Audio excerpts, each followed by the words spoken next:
Video games हमेशा अपने game play से ही नहीं बल्कि कई बार हमें अपने स्टोरीज और कैरेक्टर से भी काफी ज्यादा एंगेज रखती हैं, जो हमें घंटों घंटों स्क्रीन के सामने बिठाए हुए होता है। ऐसे में ये फिल्म मेकर्स के लिए इन कहानियों पर मूवी या टीवी शो बनाने का इंस्पिरेशन कैसे नहीं बनेंगी। और आज की इस वीडियो में हम बात करने वाले हैं टॉप 10 कुछ मॉडर्न गेम्स के बारे में, जिन पर आने वाले समय में आपको मूवी या टीवी शो देखने को मिलने वाली है, जो गेमर्स और नॉन गेमर्स दोनों को एक्साइट करने के लिए काफी है। और इस वीडियो को बनाने का इंस्पिरेशन हमें शायफुन नेशा जी के कमेंट से मिला था, जिसके लिए आपका बहुत बहुत शुक्रिया। हे गाइस, मेरा नाम है पंकज सागर और आपका स्वागत है गेमों को हिंदी के एक और फ्रेश वीडियो में। Now without wasting any more time, let's get started. अगर आप एक मॉडर्न जनरेशन प्लेस्टेशन ओनर हैं, तो आपने सोनी के इस अवार्ड विनिंग और कल्ट फेवरेट गेम को तो ट्राई किया ही होगा, जिसका सीक्वल 2020 में प्लेस्टेशन 4 के लिए भी लॉन्च किया गया था। ये अब एक लाइव एक्शन सीरीज का रूप लेने वाली है, जिसे HBO के लिए डेवलप किया जा रहा है। और यहाँ पे one of the lead characters Joel का रोल पेड्रो पास्कल प्ले करते हुए नजर आ रहे हैं। साथ ही साथ यहाँ पर एली के रूप में हमें बेला रैम्जी देखने को मिलेंगी। इस सीरीज की कहानी पहले गेम के इवेंट्स के आसपास ही रिवॉल्व करेगी। और एक्चुअली यहाँ पर गेम की कैरेक्टर मैरिलिन का रोल प्ले करने वाली मेरिल डिंड्रेज अपने कैरेक्टर को इस सीरीज के अंदर भी प्ले करने वाली हैं, जो ऑफ कोर्स इसे और भी ज्यादा एक्साइटिंग बनाती है। शायद आपको ये बात न मालूम हो कि इस सीरीज से पहले भी इस गेम पर 2 मूवीज बनाने का भी अटेम्प्ट किया गया था, लेकिन वो फेल रहा था। अब फाइनली इस सीरीज को 2023 की जुलाई के आसपास रिलीज किए जाने का प्लान है। वैसे तो इंडिया में अब तक निंटेंडो ने ऑफिशियली अपनी सर्विसेज को स्टैब्लिश नहीं किया है, लेकिन इस चीज ने आप में से बहुत लोगों को नहीं रोका होगा मारियो के सुपर मारियो ब्रोस और उसके दूसरे वर्जन्स के बूटलैग गेम खेलने से। और स्पेसिफिकली सुपर मारियो ब्रोस का नेक्स्ट वर्जन तो बहुतों ने खेला होगा। खैर, सुपर मारियो ब्रोस की भी ऑफिशियल लाइव एक्शन मूवी 1993 में बनी थी, जो बहुत बेकार और बहुत बड़ी फ्लॉप साबित हुई थी। इसी चीज के डर से शायद निंटेंडो ने अपना लक दूसरी बार आजमाया इस गेम की इस एडॉप्टेशन को ऑल एनिमेटेड रूप से बनाने में, जहां पर इसे यूनिवर्सल की इल्यूमिनेशन स्टूडियो ही बना रही है, जिसने डेस्पिकेबल मी और मिनियंस जैसी मूवीज को बनाया है। एंड ऑफ कोर्स इसके पहले ट्रेलर को देखने के बाद ऐसा ही फील होता है कि इसे बहुत ही अच्छा वीडियो गेम जस्टिस मिला है, जहां पर ये अपने AAA कंसोल टाइटल्स के बहुत ज्यादा करीब है। ऊपर से यहाँ पर मारियो को अपनी आवाज देंगे क्रिस प्रैट, जो इनिशियली बहुत सारे लोगों को पसंद नहीं आई थी, लेकिन मूवी के ऑफिशियली रिलीज होने के बाद हमें पता चल पाएगा कि उन्होंने आखिर काम कैसा किया है। इस मूवी को 7 अप्रैल 2023 को रिलीज किया जाएगा US में, और 28 अप्रैल 2023 को इसे जापान में ऑफिशियली रिलीज किया जाएगा।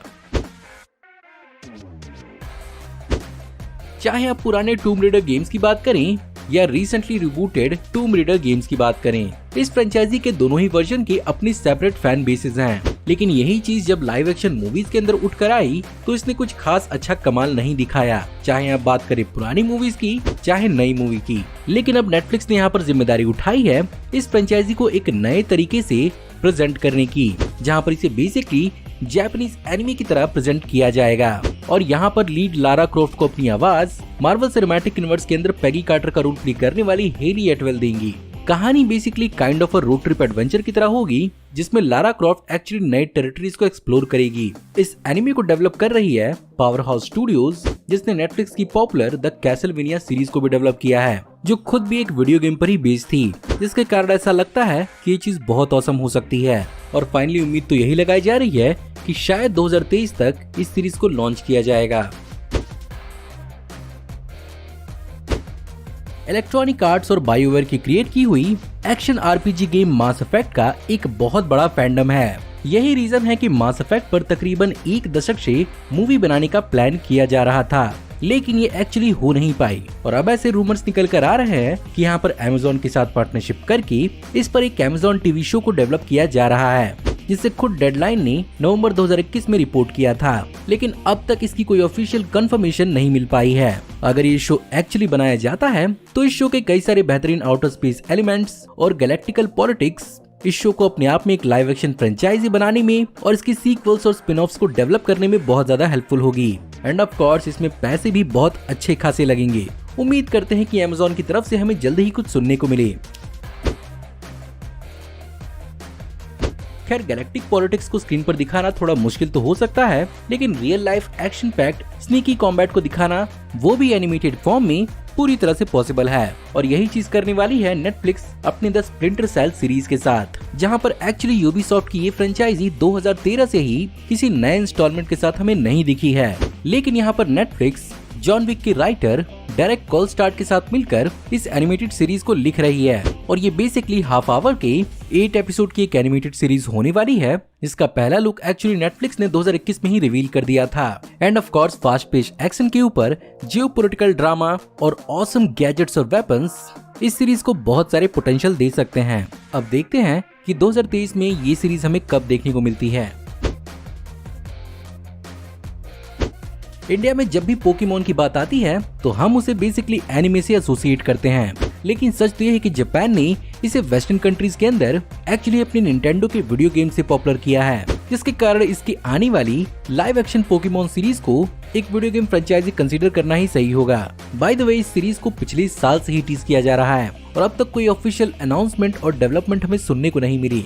बस इस बात के बजाय कि लूसीफर के को शो रनर और एग्जीक्यूटिव प्रोड्यूसर जो हेंडरसन इसे लिख रहे थे और प्रोड्यूस कर रहे थे। और अब तक इस बात की भी कंफर्मेशन नहीं है कि एक पूरी सीजीआई सीरीज होगी या एक लाइव एक्शन सीरीज होगी। हम तो बस उम्मीद करते हैं कि ये सीरीज भी बेसिकली डिटेक्टिव पिकाचू के रूट पर ही चले। PlayStation 4 का भी अपना जमाना रहा है, जिसने कई सारे बेहतरीन PlayStation एक्सक्लूसिव्स को प्लेयर्स को प्रेजेंट किया था और उन्हीं में से एक थी the Horizon Zero Dawn series. और इस दोनों ही गेम्स के पोस्ट अपोकलिप्टिक यूनिक वर्ल्ड में प्लेयर्स ने घंटों बिताए थे और इन दोनों ही गेम्स ने क्रिटिकली और फाइनेंशियली प्लेयर्स और फैंस के बीच में बहुत अच्छा परफॉर्म किया। यही रीजन है कि इसकी मेन प्रोटैगनिस्ट यानी एलॉय की कहानी को नेटफ्लिक्स एक्चुअली लाइव एक्शन में प्रेजेंट करने की प्लानिंग कर रहा है। एंड ऑफ कोर्स यहाँ पर यही चीज देखना होगा कि आखिर नेटफ्लिक्स इसके वर्ल्ड को एक्सप्लोर करने में कितनी कंजूसी करता है या उसे कितने अच्छे तरीके से दिखाता है, और क्या ये गेम से अच्छी साबित होगी या नहीं। फिलहाल इस सीरीज की अब तक कोई रिलीज डेट को अनाउंस नहीं किया गया है, बट प्रोबेबली इसे 2023 या 2024 को तो रिलीज होना ही चाहिए।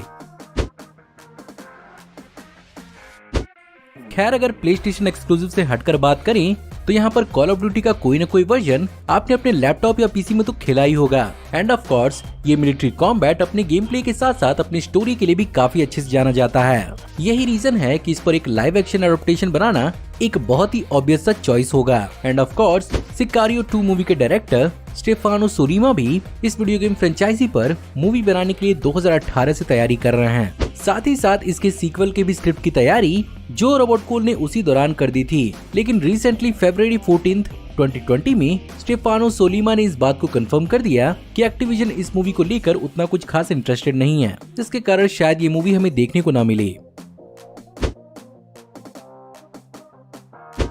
लेकिन जो देखने को मिल सकता है वो है one of the most popular Ubisoft game का the Assassin's Creed live action series. हाँ, असैसिन्स क्रीड की ऑफिशियल मूवी कुछ अच्छा परफॉर्म खुद के दम पर नहीं कर पाई थी, लेकिन इसका मतलब ये नहीं है कि इस फ्रेंचाइजी को एक और मौका नहीं दिया जा सकता। और नेटफ्लिक्स इस बार ओरिजिनल डाई हार्ड मूवी के राइटर जेब स्टुअर्ट के साथ मिलकर इसकी सीरीज पर काम कर रहा है, जिन्होंने रिसेंटली वाइकिंग वैलहैला सीरीज को भी लिखा है, जिसके कारण बहुत सारे लोग ऐसा भी फील कर रहे हैं कि क्या यहाँ पर यूबीसॉफ्ट एक्चुअली असैसिन्स क्रीड वैलहैला को डेवलप कर रहा है। वेल, नेटफ्लिक्स ने अब तक ना तो इसके कैरेक्टर्स ना इसके प्लॉट के बारे में कोई भी इंडिकेशन दिया है, और मोस्ट प्रोबेबली इसके बारे में कुछ हमें अगले साल ही जानने को मिलेगा।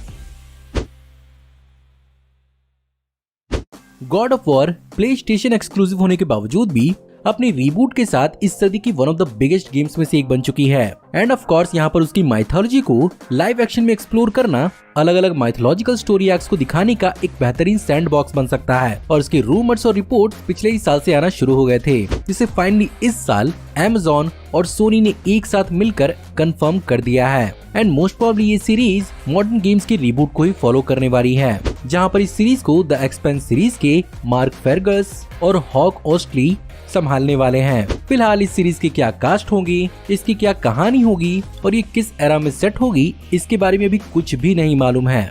बाय द वे, मुझे कमेंट में जरूर बताइएगा कि आपके हिसाब से गॉड ऑफ वॉर की लाइव एक्शन सीरीज के अंदर क्रेटोस का रोल आखिर किसे प्ले करना चाहिए। मैं तो यहाँ पर जेसन मोमोआ को ही ये रोल प्ले करते हुए देखना चाहूंगा। सो गाइज ये थे मेरे हिसाब से वो टॉप 10 गेम्स जिनकी मूवीज और टीवी शो हमें जल्दी ही देखने को मिलने वाली हैं। अगर आपको वीडियो आज की पसंद आई हो तो प्लीज वीडियो को लाइक जरूर करिएगा और हमें कमेंट्स में जरूर बताइएगा कि आप किस गेम की मूवी या टीवी शो के लिए बहुत ज्यादा एक्साइटेड हैं और आप और कौन कौन सी गेम्स के बारे में जानते हैं जिनका मूवी या टीवी शो हमें जल्दी ही देखने को मिलने वाला है। बाय द वे, अगर आप हमारी ऐसे ही ऑसम वीडियोस को मिस नहीं करना चाहते हैं तो हमारे चैनल को सब्सक्राइब करिए, बेल वाला आइकन को दबाइए और हमारे वीडियोस को बिना मिस किए एंजॉय करते रहिए। और अगर आप चाहें तो इस वीडियो की लिंक को अपने दोस्तों ग्रुप के बीच में जितना हो सके उतना शेयर करें। Thank you for watching, see you in the next video. Till then take care, good bye.